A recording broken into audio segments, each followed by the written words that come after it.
All right, let's jump right into an explainer that really hits home for anyone who has ever felt, well, a little inadequate while trying to learn or speak another language. If you've ever stumbled over your words, totally mixed up your vocabulary, or, accidentally ordered a plate of soap instead of soup on vacation, this is absolutely for you.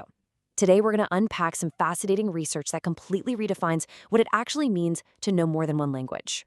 It is incredibly common for bilinguals to constantly apologize for their language skills. You hear it literally all the time, right? People saying things like, oh, excuse my French, or my Spanish is getting so rusty, or even, I'm not a real bilingual. We tend to hold ourselves to this impossibly high native speaker standard. But we are going to completely flip that assumption on its head today by looking at what the science actually tells us. We're going to dive into the work of researchers like François Grosjean and Quinton Stotz, who prove that the way we traditionally judge language proficiency, it's fundamentally flawed. To get a real sense of what an authentic language profile looks like, just consider linguistics researcher Quinton Stotz's personal background. It is wild. He's an English-French bilingual. He speaks a specific dialect of Norwegian as well as Russian. He writes in a different Norwegian standard called bokmål, reads in yet another called nynorsk, and on top of all that, he understands Swedish, Danish, Dutch, Italian, and written Portuguese. This brilliantly illustrates just how messy, beautiful, and highly complex a normal linguistic repertoire actually is. I mean, if you handed him a standard language test, how on earth would you even begin to score him? And that's exactly the problem. For decades, society, educators, and standardized tests have judged speakers through a completely fractured lens. François Grosjean calls this the monolingual view, or sometimes the fractional view. So under this view, a bilingual is essentially expected to be two completely separate monolinguals just happening to share one brain. If you don't have this perfect, equal balance in both languages, you're judged as somehow deficient. It's an incredibly unfair expectation, and it leads directly to intense feelings of inadequacy. It even attaches terrible stigmas to people, like being labeled semilingual or unbalanced, simply because they don't speak two languages exactly like two separate native monolinguals would. This misconception is so deeply rooted in the scientific community that researcher François Grosjean had to literally publish a direct warning. He put out a paper titled, "Neurolinguists, Beware, the bilingual is not two monolinguals in one person." He was basically shouting from the academic rooftops because researchers were actively testing bilingual patients using monolingual tests. And then they were concluding that the patients had language deficits, when in reality, the tests themselves were just horribly designed for bilingual brains. Thankfully, this is finally giving way to a much-needed paradigm shift. Instead of that outdated monolingual view, where you're judged as the sum of two fractured, separate halves, we have Grosjean's holistic view.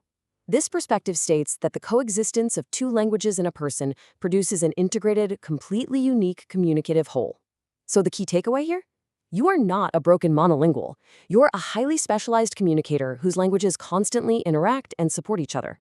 Grosjean brilliantly illustrates this point using a fantastic analogy. Think about a high hurdler in track and field. This athlete perfectly blends sprinting and high jumping. But you would never judge a high hurdler against a pure, dedicated 100-meter sprinter, right? Nor would you judge them against a dedicated high jumper. Why? Because the hurdler is a completely unique athlete with a highly specific, integrated skill set. A bilingual is exactly the same thing. You are a completely unique speaker-hearer. Comparing a bilingual to a monolingual is literally like comparing a high hurdler to a pure sprinter. It just doesn't make any sense. And this perfectly captures why we actually have different fluency levels. Because you use different languages for entirely different purposes and with different people, your fluency is naturally domain-specific. Let's say you use language A exclusively at work to discuss complex engineering concepts, but you use language B exclusively at home to cook, crack jokes, and hang out with your family. Well, of course your vocabulary and grammar are going to be unbalanced. Your life is unbalanced. This means the idea of perfect balance is a completely irrelevant standard for anyone living in the real world. Now, you might be wondering how this domain-specific fluency plays out mechanically in everyday life. Well, Grosjean calls these speech modes. Basically, bilinguals slide back and forth on a continuum depending on who they're talking to. If you're chatting with someone who only speaks one of your languages, you enter the monolingual speech mode. You try your hardest to deactivate your other language, but honestly, it's never perfectly shut off. That's why you get a slight accent or a momentary slip of the tongue, which researchers call interferences. But at the other end of the spectrum, when you're hanging out with friends who share your exact language background, you enter the bilingual speech mode. That's where both languages are highly activated at the exact same time. And when you're conversing with other bilinguals in this mode, you aren't just speaking carelessly or being lazy. You are actively navigating a highly sophisticated system. First, you subconsciously choose a base language. Then you code switch, effortlessly shifting into the other language for a word or even a whole phrase. And finally, you might borrow a word from the other language and adapt its pronunciation perfectly to fit into the base language. It takes immense cognitive skill to do this seamlessly. It's a feature of brilliant communication, not a flaw. Okay, let's pivot back to Quinton Stotz for a second because his research challenges the way we've traditionally categorized all of this. The old school method is called the linear language model, and you're probably pretty familiar with it. It's the concept that your language repertoire is broken into chronologically determined rigid compartments. You know, your L1, your L2, your L3. It assumes you learn one language, pack it neatly away in a box, then learn the next one and put it in a separate box. Stotz argues that this linear model is a total fallacy because it completely fails to capture how languages actually interact inside your mind. So instead of rigid boxes, Stotz uses something called complex dynamic systems theory, or CDST, to map out the bilingual mind. This entirely reframes how we look at language. CDST reveals that the languages in your brain actually form a living, breathing, and constantly shifting network. Think of it like an integrated ecosystem. Your first language isn't walled off from your third language. They are constantly vibrating against one another, sharing resources, and evolving together. To put it simply, without getting bogged down in heavy academic jargon, your mind has these absolutely amazing dynamic properties. First, there's co-adaptation. Your languages are continuously influencing each other. For example, learning Spanish might actually shift the way you structure sentences in your native English.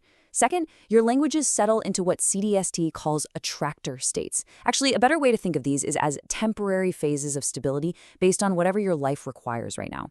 If you move to a new country, your language system will rapidly shift to adapt to that environment and then settle into a new attractor state. You aren't losing your old language. Your ecosystem is just doing what it needs to do to rebalance. It really all boils down to this fantastic thought from François Grosjean. The coexistence and constant interaction of the two languages in the bilingual has produced a different but complete linguistic entity. This validates the reality that your communicative competence isn't broken. It is completely whole, it's perfectly sufficient, and it is entirely customized to your unique life experiences and needs. Which leaves us with a final thought to mull over. Now that you know you aren't just a flawed pursuit of monolingual perfection, that you are, in fact, a complex, dynamic, and complete communicator, how are you going to view your own plurilingual reality? The next time you find yourself apologizing for your language skills, I really hope you remember the high hurdler and realize that your linguistic ecosystem is doing exactly what it was brilliantly designed to do.